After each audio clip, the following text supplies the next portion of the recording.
Hi and welcome to today's little Morbid ramble here on Morbid History. I'm Pilvi and I'm gonna take you along on a strange little voyage over to the US&A. Indeed. And we're gonna talk about one of the first female serial life cancellation people. Yeah, let's get into it. But first, a quick little jaunt into the news from our dear sponsor. Hey and welcome to a jaunt through the news. From where I'm sitting, I can tell that you are a person of excellent taste that enjoys some folklore, horror, true crime, even a bit of comedy, maybe. Well, do I have the news for you? Today's sponsor is the podcast Spirits and Monsters of Old Seattle.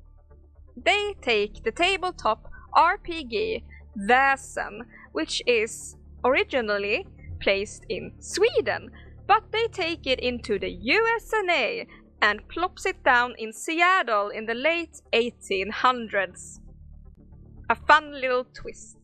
You get to follow along as the campaigners meet some creatures from Scandinavian folklore and solve a mystery or two, or even some real true crime criminals, as this episode is all about.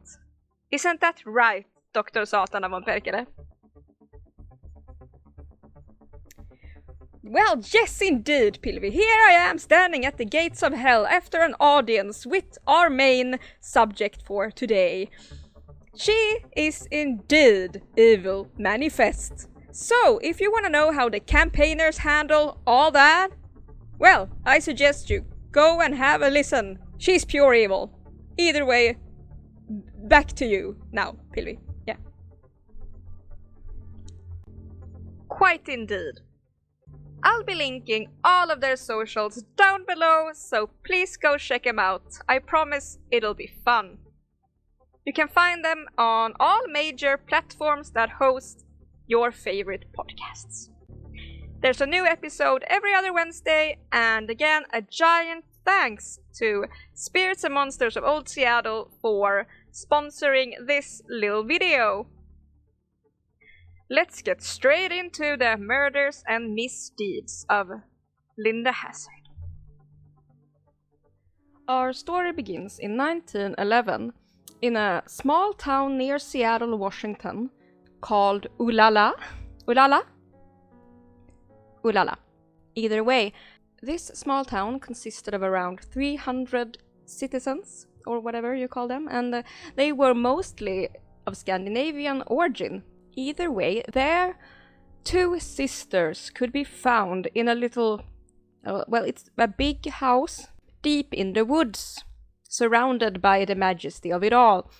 But there they were, completely wasting away. They were no ordinary sisters either. These were extremely wealthy British heiresses. And I'm not saying just wealthy, they had extreme amounts of money. Cash. They used the freedoms that they had with all this money to travel around the world, trying to find different health fads to jump on. They really enjoyed alternative medicine a lot.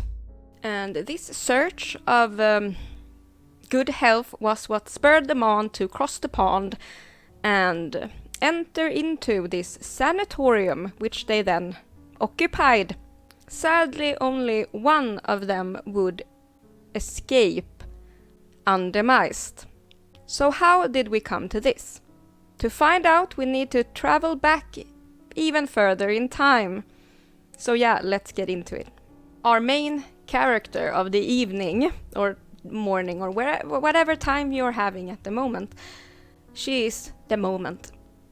Linda was born in December of 1867.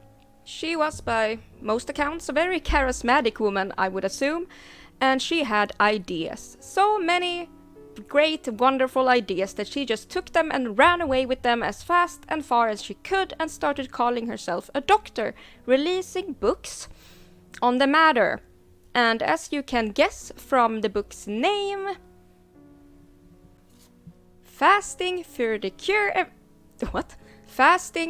Cure of Disease. She enjoyed fasting a lot, and it was like the cure-all, the end-all, emphasis on end-all.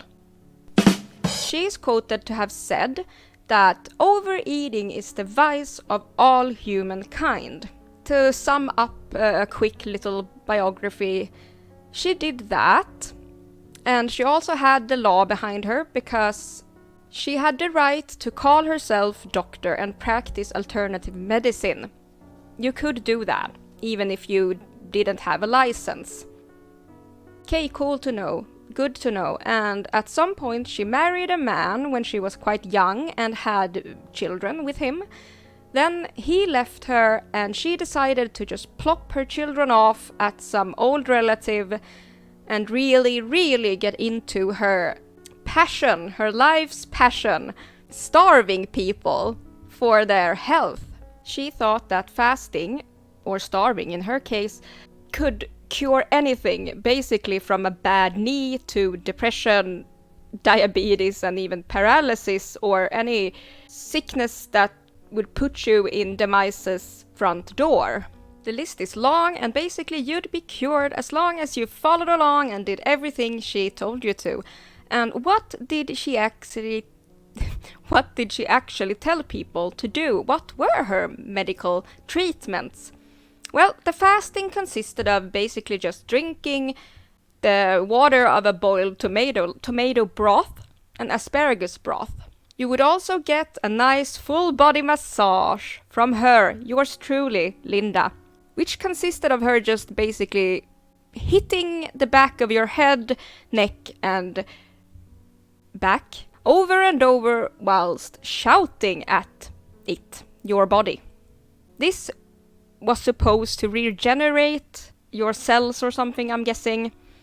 You would also get a nice little massage on the inside by talking to her, venting your problems. No, an actual massage, hour and sometimes days long enemas. Yeah, she would shoot some stuff up your backside for hours to rid you of your toxins. But if you haven't been eating at all for months, weeks, days, and then you get rid of your toxins in that sort of way, I don't even know what would be left inside of you at that point. While you were going through these massages of your innards for hours and sometimes even for a full day, some people were hoisted above a bathtub in a hammock that I'm guessing had kind of a hole for your toxins to leave. Sounds like a heckin' good time, if I ever heard of any. So yeah, in the middle of all this quackery and swindling she was doing, she also found a new husband, a Sam Hazzard. And we can thank him for her beautiful name, Dr. Hazzard. I don't think I would go to any doctor with that name. It just doesn't seem right. But what do I know? I'm no doctor. He too was a big old swindler and also an alcoholic. He too had been married once, so they had that to bond over, but he had not gone through the divorce. He had not divorced his first wife. So when he married Linda, he got convicted of bigamy and sat in prison for 2 years. So there's that. He would help her in her swindling though. And yeah, that's true love right there. Thank you, Sam. One of Linda's patients, an Earl Edward Erdman, did actually write a diary of his treatments by Linda in 1910. And some parts of it, I can't read all of it, but I'll take a few days of his treatment. On February 1st in 1910, he started his treatments and he had no breakfast, mashed soup dinner, and mashed soup supper. Then we go to February 9th to 11, and he had 1 orange for breakfast, strained soup dinner, and strained soup supper. Then we go to February 14, where he had 1 cup of strained tomato broth at 6 p.m. That's all. Then on February 17, he ate 3 oranges for the whole day. Then on February 19, he actually called for a doctor. Head quite dizzy, eyes yellow streaked and red. On February 21, 1 cup settled and strained tomato broth, backache today, just below ribs. February 25th, slept pretty well Thursday night, ate 1.5 cups of tomato broth, pain in right below ribs. And his last entry, February 26th, did not sleep so very well Friday night, pain in right side below ribs in back, pain quit in the night, ate 1.5 cups of tomato broth, ate 2.5 pump small oranges, felt better afternoon than for the last week. Sadly, he succumbed on March 28th. And up until that date, his diet of fasting had gone unchanged. So yeah, people would, of course, start succumbing to her strict regimen. And people did try to take her to the police and get some justice. The law actually just said that they couldn't do anything because she couldn't be sued for malpractice, because she wasn't a real doctor. And all the patients who had succumbed were free adults who had went under her guidance by their own free will. Their wills, which she actually forged, of course, so that they would then leave some cash to her dream of becoming a good doctor.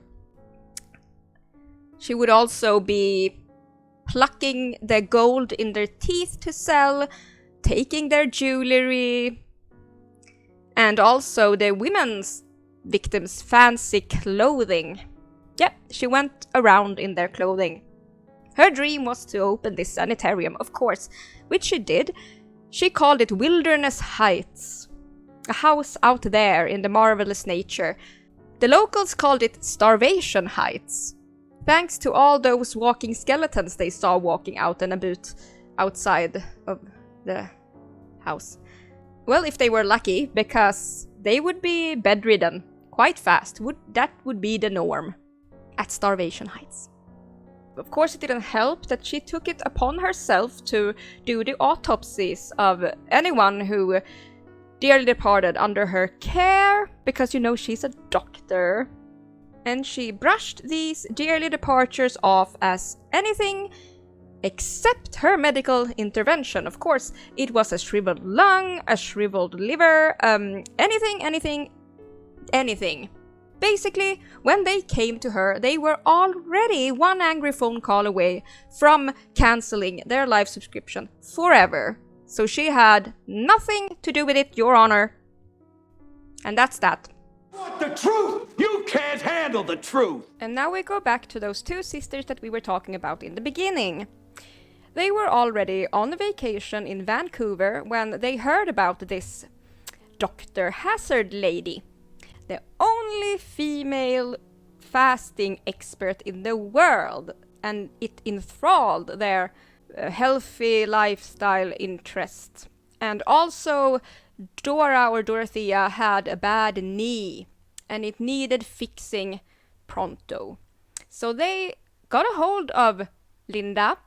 She sent her her book, Fasting to Cure All Disease book, and they were enthralled with what they have read in there, and they wanted to get to her sanatorium, the Wilderness Heights place, pronto. Sadly, it wasn't done quite yet at this point, so Linda took them in and put them in a hotel in Seattle while it was getting ready, I suppose, promising them that she would give them treatment, and as soon as they could, she would plop them off into the sanitarium.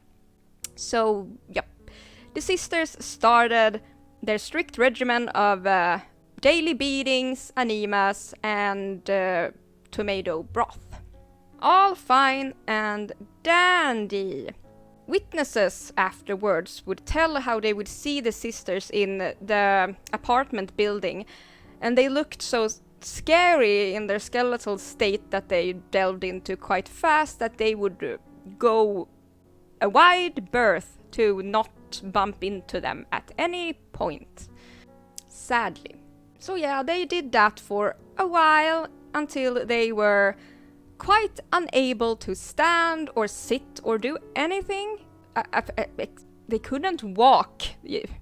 Later, one of the sisters even testified that they wouldn't even react anymore if one of them keeled over. It was just daily business by this point. So they were in a state when they finally moved on into the sanatorium. So they got to this sanatorium, Wilderness Heights, where they were promised fresh air, wonderful nature, and a cottage each with a veranda and all those lovely things. Did they get them? No! Not that they could actually enjoy them, because they couldn't walk and they were pretty much walking zombies. They were instead plopped into an attic of this random house that was called this health institution. And Linda, after a while, even placed a wall between them and told all the nurses and staff and everyone that they couldn't talk to each other. Dora was mentally unstable, very unwell, and Clara was on her way to Demise town. Fantastic. During all this, they had been keeping in contact with their beloved nanny from childhood, a Margaret who lived in Australia. The last message that she got from the sisters, though, was from Clara, and it only said, "Come here."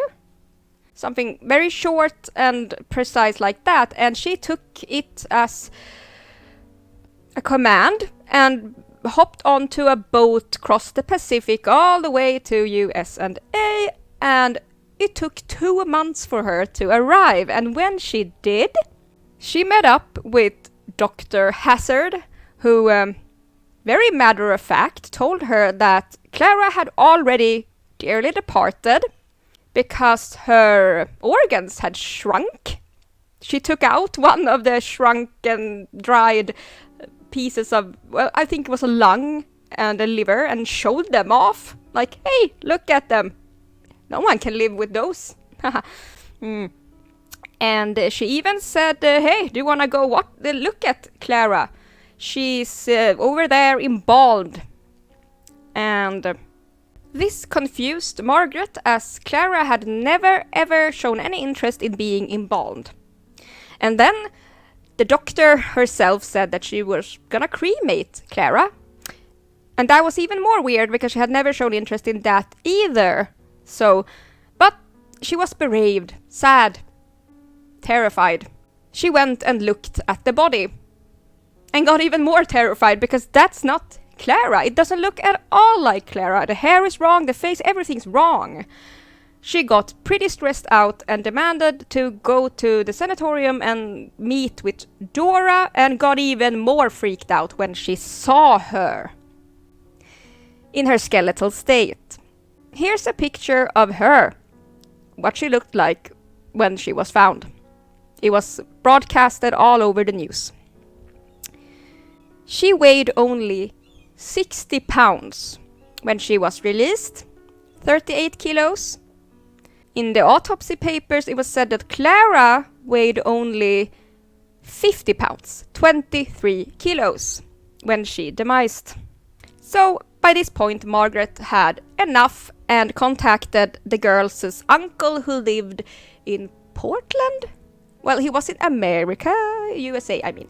And he came there angry and decided to do something about all this because he saw red.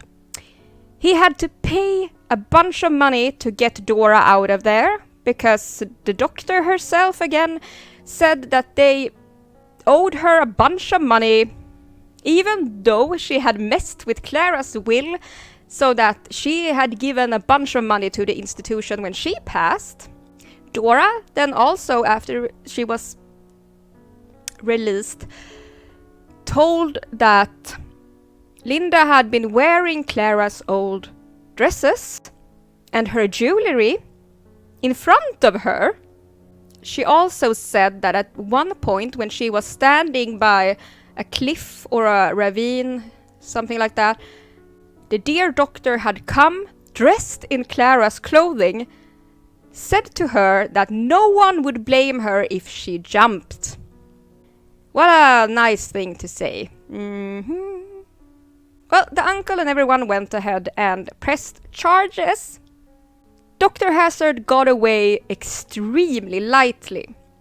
She was sentenced to 2 to 20 years in prison for manslaughter, and she only served 2 of those years, and then she was pardoned, but she had to move away. And she did, together with her husband Sam Hazzard, to New Zealand, where she started practicing again, until they charged her for practicing medicine without a license. She never learned, so she moved back to Olalla, and opened up another sanitarium, where she actually practiced until she passed at age 70 from her own regimen. Well, she fasted herself to cancellation. Yeah, in 1938. She got away very, very easy. Seriously, too easy. It's thought that around 20 victims fell into her trap of medical help and jewelry looting. Kinda insane. Today we can see that she was just a quack and a swindler, but then again, did she actually believe what she was preaching? I can't in any way. She could have believed in it, but at the same time, she did steal a lot from these victims of hers, so there must have been some premeditation. Oh well. Marvelous. Thank you so much for watching, and giant thanks to my lovely, lovely Patreons. You're my heroes. If you want to support the channel, find links down below for my Patreon and Ko-fi if you want to leave a tip. And also I have a shop where I make some handmade crafts. So yeah, like and subscribe and comment down below. Stay amazing, stay hydrated, but most of all, stay morbid. Bye bye!